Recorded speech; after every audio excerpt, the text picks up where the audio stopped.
चलिलु आपण माने मो YouTube channel part two subscribe blog करके आसी पार्ट 2 जाइए। शॉपिंग करके बाहर चुकी नहीं ये दी जण मत छाड़ी देकी गुपचुप वाला पाखे छिड़ा हो जाए गुपचुप खावाई। आठ देखला बेलू गुपचुप चटनी ही प्रस्तुत हैनी। ये गुपचुप अंकल जल्दी जल्दी आलू चकटा करदे आमको बढ़े देले माने गुपचुप गुपचुप देइछन्ति कि नहीं देखो पार्टी रे डायरेक्ट गुपचुप खाई डायरेक्ट आइसक्रीम कति लैंड आइसक्रीम खाई चलिए मेला देखी ये नारी जाति कौन हाँ हाँ होचंती किछि नियंतु कि न नियंतु देखो केमिति भिड़ करछन्ति दुकान रे। हे भगवान एमानकु एमिति किए बुझेबो।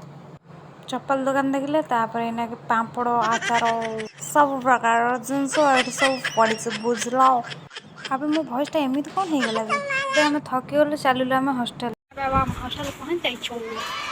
आज मिनी ब्लॉग टी एंड कर देखा नेक्स्ट मिनी ब्लॉग रे।